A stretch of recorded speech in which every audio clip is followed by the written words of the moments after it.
Question 1. Of the following, which is the poorest method of securing a ladder? A. Securing the base of the ladder. B. Tying the ladder.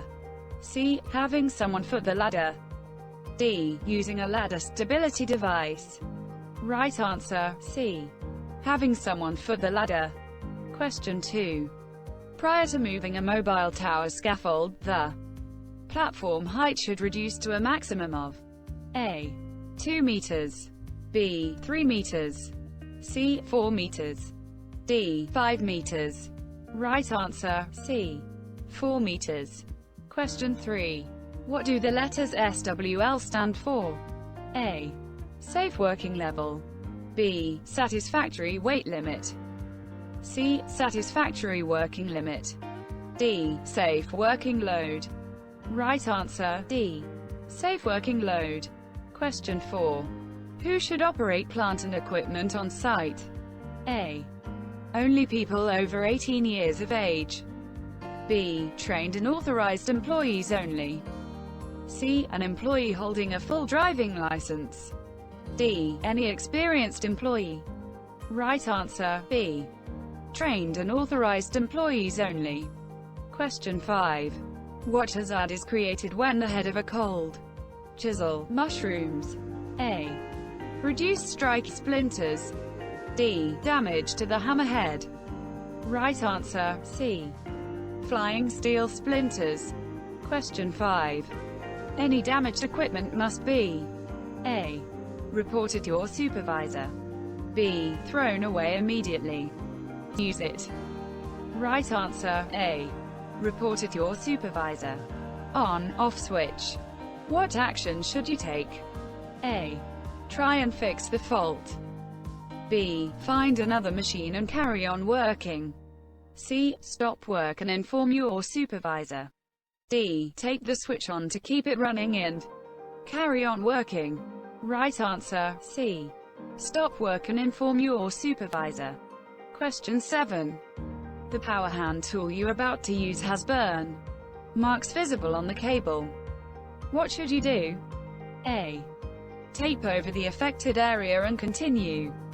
B. Tell your supervisor about the defect and do not use the tool. C. Obtain another machine and carry on, but don't tell anyone. D. Carry on and get the job done. Right answer, B. Tell your supervisor about the defect and do not use the tool. Question 8. Your supervisor asks you to use a powered hand tool, which has a rotating blade. You notice that the guard is missing from the blade. What do you do? A. Use the tool anyway, you haven't had an accident with it before. B. Inform your supervisor that the tool is unsafe, and that the guard must be replaced before it is used. C. Try to make an improvised guard yourself. D. Contact the manufacturer of the tool. Right answer, B. Inform your supervisor that the tool is unsafe, and that the guard must be replaced before it is used. Question 9. Hand and power tools must be A. The best that you can buy. B. The made available when needed. C. In the company's colors. D. Suitable for the task and regularly inspected. Right answer, D. Suitable for the task and regularly inspected. Question 10. When should visual checks of portable handheld equipment be made by the user? A. When a replacement is needed. B. Monthly. C. Weekly. D. Each time it is used. Right answer, D. Each time it is used. Question 11. What precautions should you take before adjusting an electrical tool? A. Check the lead is not twisted or knotted. B. Wear safety footwear with steel toe caps. C. Disconnect from the power source. D. Wear the correct personal protective equipment. Right answer, C. Disconnect from the power source. Question 12. An electric drill is to be used. Before use, who should carry out a check on the tool? A. Storeman. B. Electrician. C. Foreman. D. User. Right answer, D. The user. Question 13. What action should you take if an electric drill cuts out while you are using it? A. Shake it about a bit. B. Put it back into the toolbox. C. Switch the power off and on. D. Remove it from use and tell your supervisor. Right answer, D. Remove it from use and tell your supervisor. Question 14. If an electric drill gives off blue smoke from the motor, you should A. Pour water over it. B. Use a CO2 extinguisher. C. Switch it off and report it. D. Stop work for 30 minutes. Right answer, C. Switch it off and report it. Question 15. How often should user visual checks be carried out on portable electrical equipment? A. Every time you use it. B. Every day. C. Once a week. D. At least once a year. Right answer, A. Every time you use it. Question 16. What is the preferred nominal voltage for portable hand lamps for general use on construction sites? A. 110 volts. B. 150 volts. C. 230 volts. D. 400 volts. Right answer, A. 110 volt. Question 17. What is the preferred nominal voltage for portable hand tools on construction sites? A. 12 volts. B. 24 volts. C. 110 volts. D. 230 volts. Right answer, C. 110 volt. Question 18. What is the preferred nominal voltage for local lighting up to 2 kilowatts on construction sites? A. 55 volts. B. 110 volts. C. 400 volts. D. 230 volts. Right answer, B. 110 volt. Question 19. What is the recommended maximum voltage for portable hand lamps when working in confined or damp locations? A. 50 volts. B. 110 volts. C. 230 volts. D. 400 volts. Right answer, A. 50 volts. Question 20. If you only have a mains voltage 230 volts hand drill, and you want to use it on a construction site which only has yellow 110 volts socket outlets, what should you do? A. Use a transformer to boost the voltage. B. Cut the plug off and fit a yellow one instead. C. Obtain a 110 volts drill or a cordless one for the work. D. Make up an extension cable with a yellow plug on one end and a standard socket on their other end. Right answer, C. Obtain a 110 volts drill or a cordless one for the work. Question 21. What is most commonly used to reduce 230 volts to 110 volts on site? A. Residual current device. B. Transformer. C. Circuit breaker. D. Step-down generator. Right answer, B. A transformer. Question 22. When using an extension cable reel, which of the following statements is correct? A. Leave as much as possible coiled up on their reel. B. Uncoil it fully every time. C. Do not exceed the reeled or unreeled rating as appropriate. D. Only uncoil what you need. Right answer, C. Do not exceed the reeled or unreeled rating as appropriate. Question 23. If an extension cable is to be run across a site road, what action should you take? A. Throw wooden boards over it. B. Place a rubber protection ramp over it and put up a sign stating, "Ramp ahead." C. Don't do anything to protect the cable. D. Lay the cable over wooden boards. Right answer, B. Place a rubber protection ramp over it and put up a sign stating, "Ramp ahead." Question 24. To operate a powered hand tool you must be A. 16 years old or over. B. 18 years old or over. C. 21 years old or over. D. Trained and competent. Right answer, D. Trained and competent. Question 25. If you're about to use a power tool and discover the guard is missing, you should A. Make up a temporary guard yourself. B. Use the tool but try to work quickly. C. Not use the tool until a proper guard has been fitted. D. Use the tool but work carefully and slowly. Right answer, C. Not use the tool until a proper guard has been fitted. Question 26. Why may a confined space be dangerous to work in? A. There may not be sufficient working space. B. Air in the space may be unbreathable due to poisonous gas. C. Temperature and poor ventilation may affect the worker. D. All of the hazards mentioned. Right answer, D. All of the hazards mentioned. Question 27. What must be considered first when planning to carry out work in a confined space? A. Has the job been priced properly? B. Have the correct tools been arranged? C. Has sufficient manpower been allocated? D. Can the work be done from the outside? Right answer, D. Can the work be done from the outside? Question 28. When working in a confined space, such as a sewer, what danger may occur? A. Getting wet through. B. Boredom. C. Not enough time for the job to be done. D. Build-up of harmful gases. Right answer, D. Build-up of harmful gases. Question 29.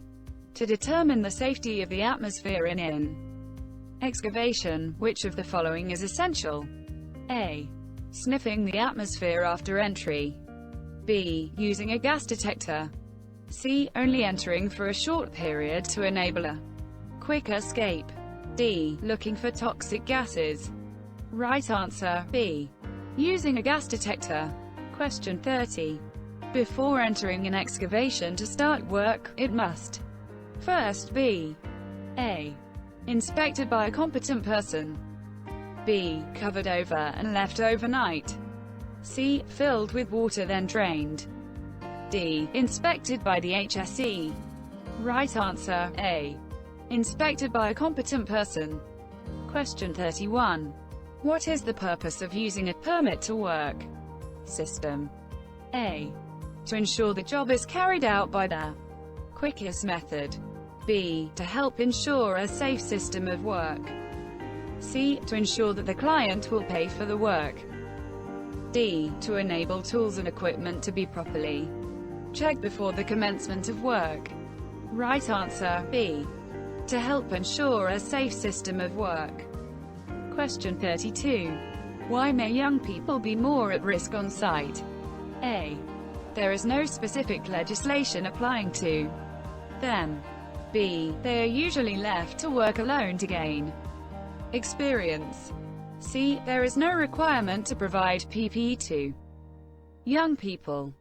D. They are inexperienced and may not recognize danger. Right answer, D. They are inexperienced and may not recognize danger. Question 33. You have to enter a manhole in which you know there are toxic gases. You have all the PPE but there does not appear to be a rescue plan in place. What should you do? A. Just get on and do the job, it will probably be alright. B. Plan to carry out the job in short bursts. C. Do not enter the manhole until a rescue plan and rescue equipment are in place. D. Ask your mate to stand by at the top of the manhole with a length of rope. Right answer, C. Do not enter the manhole until a rescue plan and rescue equipment are in place. Question 34. You have to enter a manhole in which you believe there could be toxic gases. You have not been provided with any respiratory protective equipment. RPE. What should you do? A. Tell your supervisor that you will need RPE. And if necessary, training in confined space. Working. B. Sniff the atmosphere in the manhole to see if you can smell harmful gases. C. Look into the manhole to see if you can see any harmful gases. D. Just get on with the job, and accept the risks. Right answer, A. Tell your supervisor that you will need RPE. And if necessary, training in confined space. Working. Question 35. While digging a trench, you uncover a length of yellow marker tape at a depth of about 150 millimeters. What does the presence of the marker tape mean? A. The area has a high water table and precautions must be taken to preventing inrush of water. B. There is a buried electrical cable and further excavation must be carried out with care. C. There is contaminated soil below the level of the marker tape and all excavation must stop. D. The excavation has reached a depth where the sides must now be supported. Right answer, B. There is a buried electrical cable and further excavation must be carried out with care. Question 36. A cable avoidance tool, CAT, an Afghani generator, can be used successfully to locate underground cables by whom? A. Anyone. B. A competent person after training. C. Any electricity company employee. D. The site foreman. Right answer, B. A competent person after training. Question 37. When exposing underground power cables, which method of excavation should you use? A. A 360-degree excavator with rubber tires. B. A pickaxe. C. Hand digging. D. A Kango hammer. Right answer, C. Hand digging. Question 38. When do special precautions need to be taken when working near overhead electric power lines? A. Only if cranes etc. are being used. B. Only if someone could touch a line with their bare hands. C. Only if plant has to pass under the lines. D. Whenever work areas will be near or beneath the lines. Right answer, D. Whenever work areas will be near or beneath the lines. Question 39. When working alone. A. Make sure someone responsible knows where you are. B. You can do away with protective equipment. C. Don't bother anyone if you have a problem. Always sort it out yourself. D. Wear headphones, it will make the day go more quickly. Right answer, A. Make sure someone responsible knows where you are. Question 40. You have to walk across a site several times a day, but have to dodge a lot of site traffic. The first thing you should do is A. Have word with the drivers. B. Walk around the edges of the site to keep out of the way. C. Tell your supervisor about the danger. D. Jump on the back of a vehicle if you can, it's safer than walking. Right answer, C. Tell your supervisor about the danger. Question 41. A mobile plant operator can let you ride in their machine. A. If you have a long way to go. B. If it is raining. C. If it is designed to carry passengers. D. At any time. Right answer, C. If it is designed to carry passengers. Question 42. In accordance with the electricity at work regulations when considering whether to work live, a responsible person should A. Carry out a risk assessment. B. Only work dead. C. Only work live. D. Do as the client demands. Right answer, A. Carry out a risk assessment. Question 43.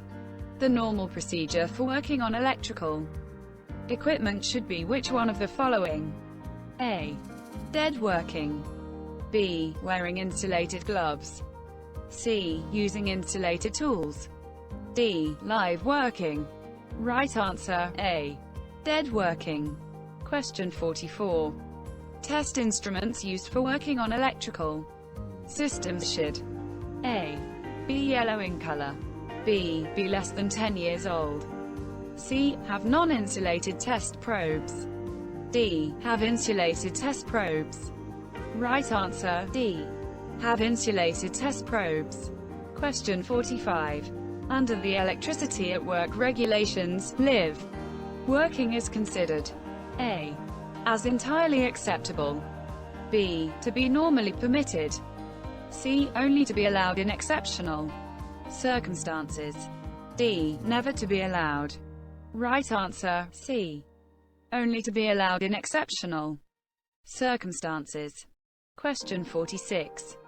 Which of the following would you use to replace the fuse in a plug if fuses were not available? A. A nail. B. A piece of silver paper. C. A bit of wire. D. None of the options listed. Right answer, D. None of the options listed. A blown fuse must only be replaced by a fuse of the correct type and rating. Question 47. To prove a circuit or equipment is dead after isolation, what is the first activity in the sequence of events? A. Make sure equipment is not working. B. Check between line and earth. C. Check that the voltage detector is working on a proving device, known live source or in built test feature. D. Check between line and neutral. Right answer, C. Check that the voltage detector is working on a proving device, known live source or in built test feature. Question 48. The nominal single-phase voltage in the UK is A. 230 volts. B. 240 volts. C. 415 volts. D. 400 volts.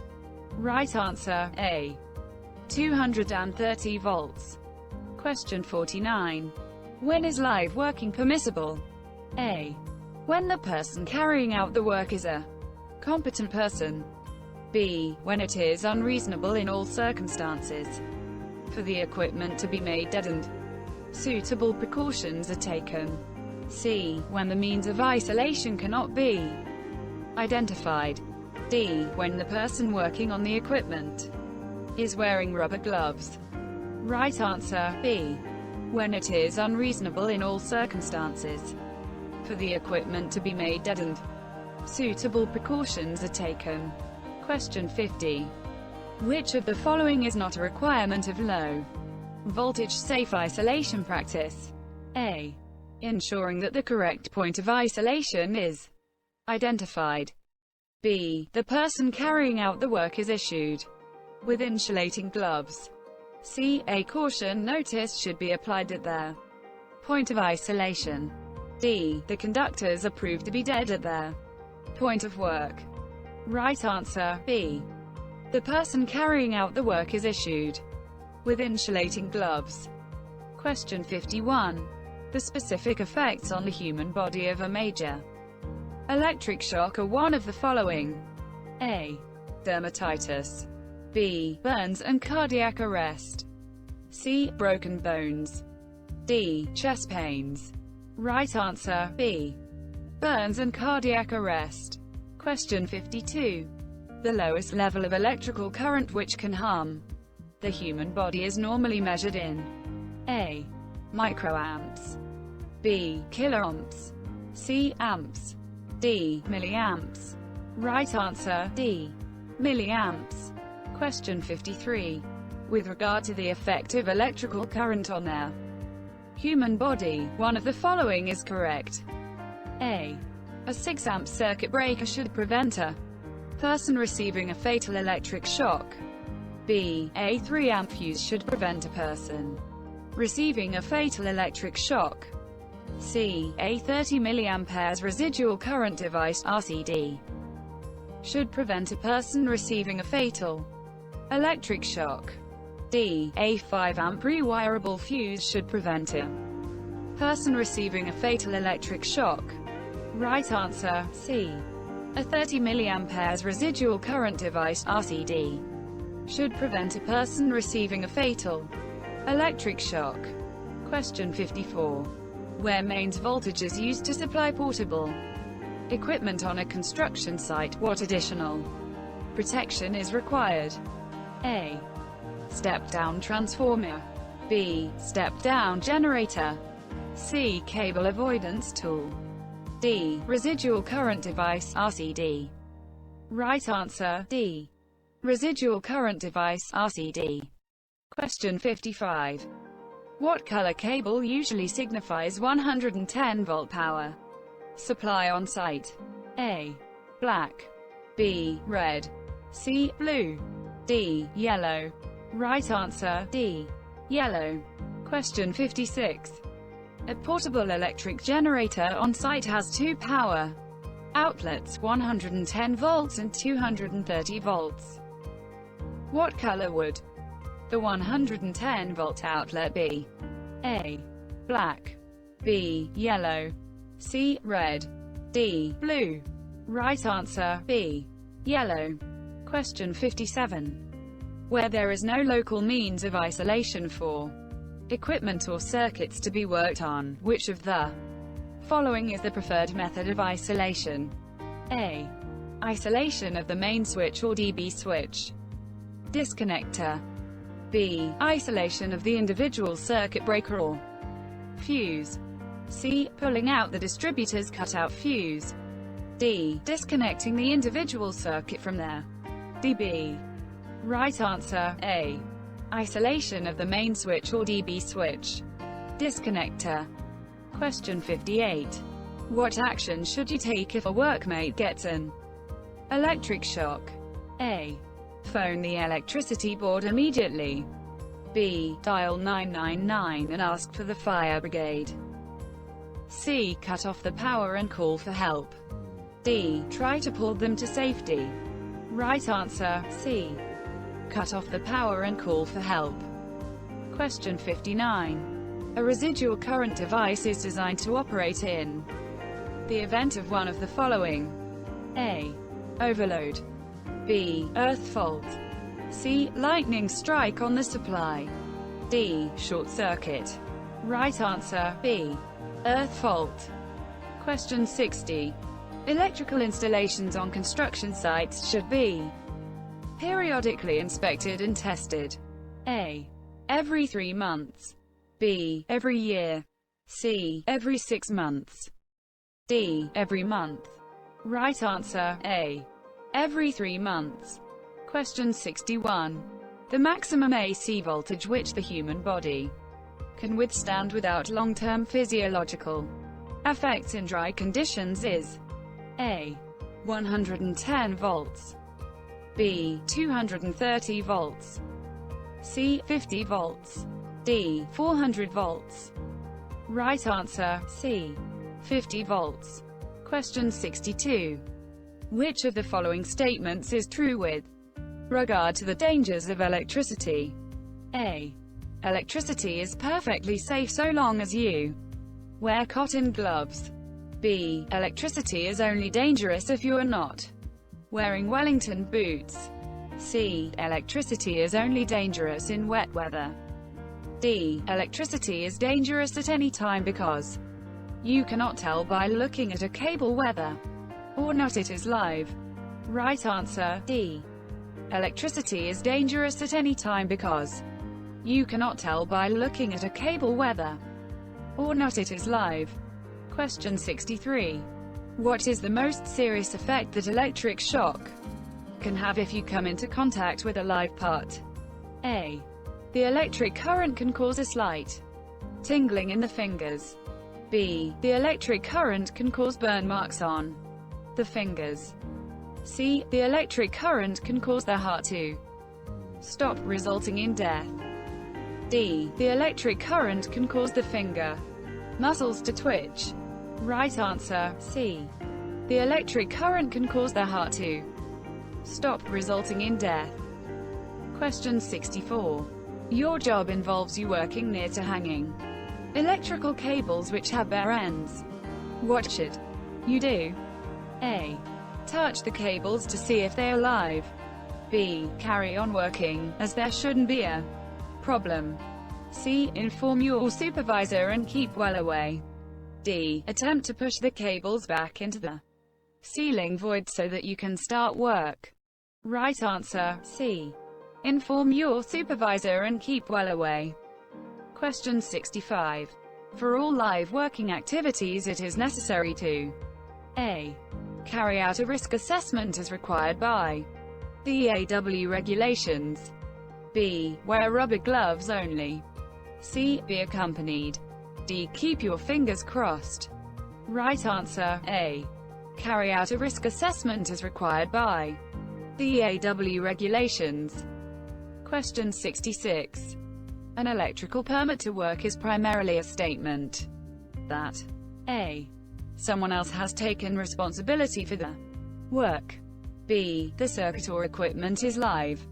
C. Certain instructions need to be followed. D. The circuit or equipment has been isolated and is safe to work on. Right answer, D. The circuit or equipment has been isolated and is safe to work on. Question 67. The probes of voltage detectors and test instruments used on electrical systems should be A. Manufactured in the UK. B. Accompanied by a calibration certificate. C. Shaped will have barriers to prevent finger contact with the tips. D. Colored red. Right answer, C. Shaped will have barriers to prevent finger contact with the tips. Question 68. Which of the following does the electricity at work EAW regulations apply to? A. All persons engaged for work purposes. B. Self-employed persons only. C. Employees only. D. Employers only. Right answer, A. All persons engaged for work purposes. Question 69. The electricity at work regulations require that A. Persons working with electricity must have the appropriate level of knowledge and experience.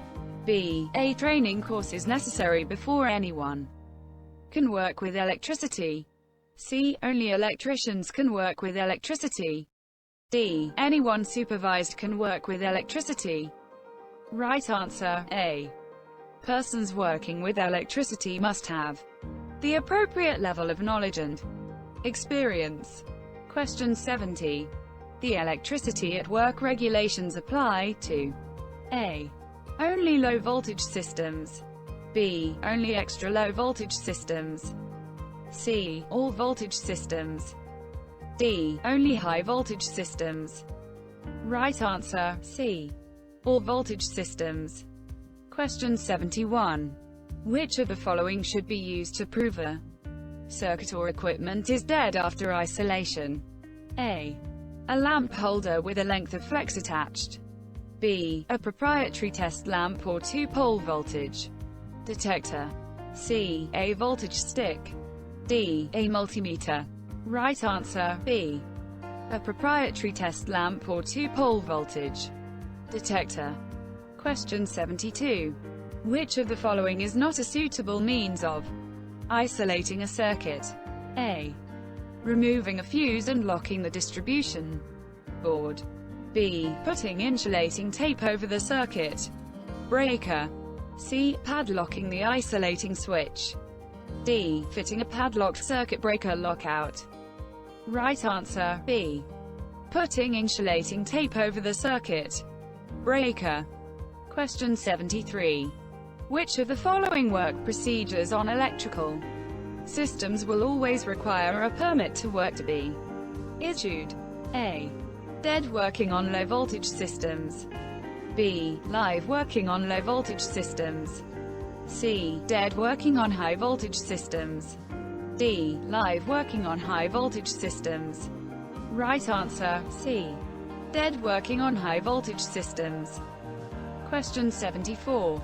Optical fiber cable remnants should not be left lying around on site because A. They can be hot and burn upon contact. B. Laser beams still exist in the cut pieces. C. They can pierce the skin or eyes. D. They are toxic. Right answer, C. They can pierce the skin or eyes. Question 75. Why should the end of an optical fiber cable never be pointed towards your own or anyone else's eyes? A. The beam can transfer a strong electric current. B. The color of the beam is very hypnotic. C. The beam can bore a hole through the skin. D. The beam can damage the eyes. Right answer, D. The beam can damage the eyes. Question 76. The use of a multi-lock hasp with the appropriate number of padlocks is a recommended method of safe isolation where A. Individual circuit breaker locking off devices are not available. B. Individual circuit breakers are not identified at the distribution board. C. More than one person will be working on circuits supplied from the same distribution board. D. You know the health and safety inspector is in the area. Right answer, C. More than one person will be working on circuits supplied from the same distribution board. Question 77. Which of the following procedures should be used when more than one person will be working on circuits supplied from a distribution board which has been switched off? A. The use of a multi-lock hasp on the isolator with a padlock for each operative. B. Blowing a horn before the power is switched on again. C. Giving each operative a volt stick. D. Telling everyone what time the power will be switched on again. Right answer, A. The use of a multi-lock hasp on the isolator with a padlock for each operative. Question 78. You are on site and you need to dispose of some waste liquid that has oil in it and you are not sure what to do with it. What should you do? A. Dispose of it in a sealed container into the site. Skip. B. Pour it onto the ground, it will soak away. C. Take it outside and set light to it. D. Ask your supervisor about the correct way to deal with this waste. Right answer, D. Ask your supervisor about the correct way to deal with this waste. Question 79. How should you get rid of hazardous, special waste? A. Put it at the bottom of any site skip. B. In accordance with the correct site waste rules. C. Take it home, they won't want it on site. D. Take it to the nearest local authority waste tip. Right answer, B. In accordance with the correct site waste rules. Question 80. Which of the following is classed as hazardous, special waste? A. Non-asbestos insulation. B. Polythene and shrink wrap. C. Empty cement bags. D. Fluorescent light tubes. Right answer, D. Fluorescent light tubes. Fluorescent tubes are included because of their mercury content. Question 81. Which of the following should be disposed of as hazardous, special waste? A. Timber, plywood and MDF offcuts. B. Glass fiber insulation. C. Aerosol sealant canisters. D. Use nuisance dust masks. Right answer, C. Aerosol sealant canisters. Question 82. You need to clean up some oil that has leaked from machinery onto the ground. What is the right way to do this? A. Put the oily contaminated soil into the general waste skip. B. Put the oily contaminated soil into a suitable container that takes hazardous waste. C. Put it under some offcuts so that the oil cannot be seen. D. Wash the oil away with water and detergent. Right answer, B. Put the oily contaminated soil into a suitable container that takes hazardous waste. Question 83. Other site workers are complaining that you are generating too much dust. What should you do? A. Tell them you have nearly finished. B. Stop work and inform your supervisor. C. Ignore them, it's none of their business. D. Issue the other site workers with dust masks. Right answer, B. Stop work and inform your supervisor. Question 84. Who needs to understand relevant environmental risks on a construction site? A. Only the principal contractor. B. Only the subcontractors. C. Everyone working on the site. D. Only the environmental clerk of works. Right answer, C. Everyone working on the site. Question 85. Under environmental law, which statement is true? A. Companies and individuals can be prosecuted if they do not follow the law. B. Companies can be prosecuted but not individuals. C. It is legal to transport business waste without proper paperwork. D. It is legal to disturb protected species habitats. Right answer, A. Companies and individuals can be prosecuted if they do not follow the law. Question 86. Do individuals have any responsibility for sustainability when on site? A. No, it is dealt with by the site manager. B. No, it is a matter for the Environment Agency, NIEA, SAPA. C. Only on sites where there is asbestos. D. Yes, on every site. Right answer, D. Yes, on every site. Question 87. Which of the following is not best practice from a sustainability point of view? A. Saving materials, fuel, water and energy. B. Looking after the people working on or near the site. C. Protecting the environment. D. Sending unused and waste copper cables to landfill. Right answer, D. Sending unused and waste copper cables to landfill. Question 88. Which of the following does not help sustainability during construction projects? A. Leaving engines and motors running when they're not needed. B. Segregating waste. C. Vehicle sharing or using public transport to get to work. D. Avoiding overheating site huts. Right answer, A. Leaving engines and motors running when they're not needed. Question 89. Which of the following should you do on site in the interest of sustainability? A. Run plant and equipment when they are not needed. B. Bury waste material. C. Comply with site instructions on handling waste materials. D. Pour waste liquids down a drain off-site. Right answer, C. Comply with site instructions on handling waste materials. Question 90. Which of the following is not part of environmentally friendly construction? A.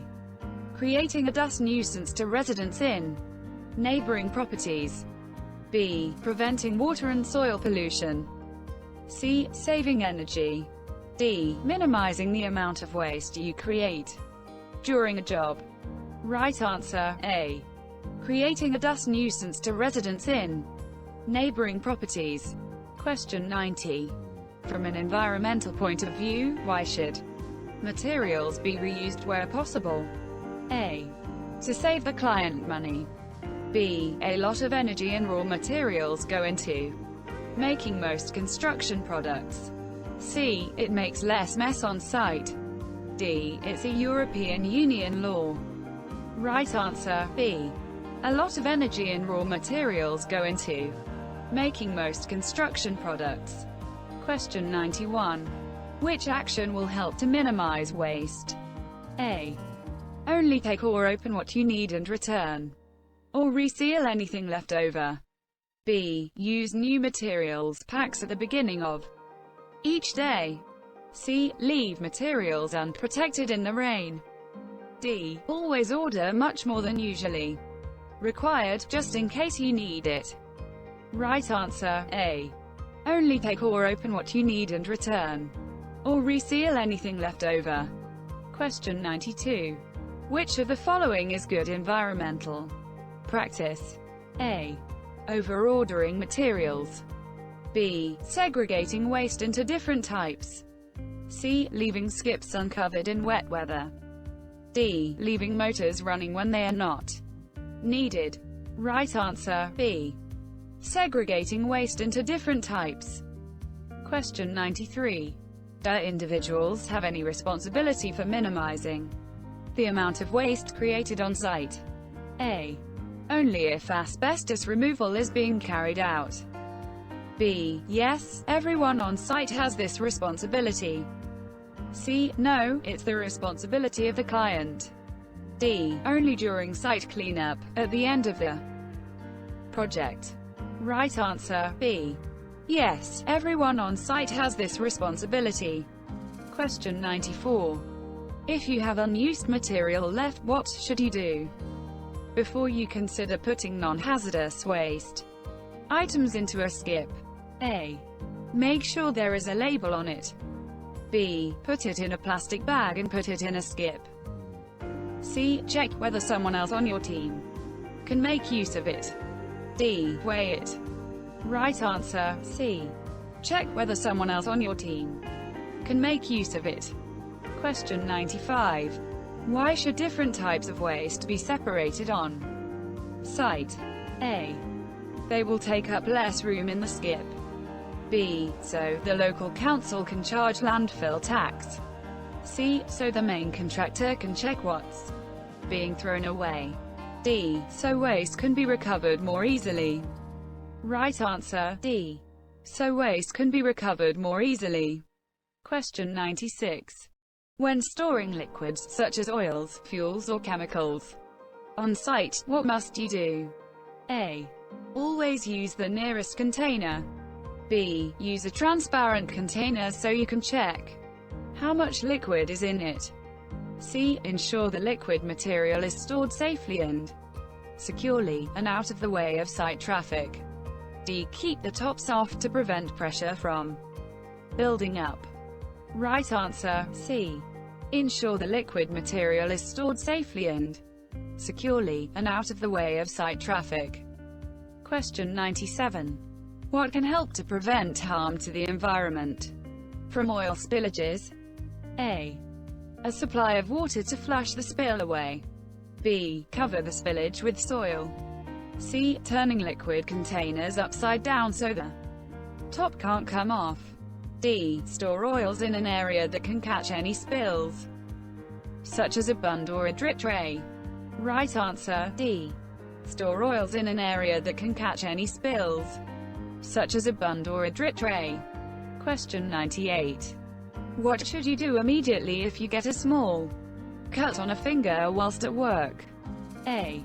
Carry on working. B. Get first aid. C. Ask your employer to report it to the HSE. D. Just wash it clean. Right answer, B. Get first aid. Question 99. In an emergency situation at work, you should do what? A. Phone the HSE inspectorate. B. Obey the site emergency procedure. C. Ensure your workmates are all accounted for. D. Leave the site immediately. Right answer, B. Obey the site emergency procedure. Question 100. What does the sound of a siren on site normally indicate? A. A fire. B. A toxic escape. C. An explosion. D. An emergency. Right answer, D. An emergency.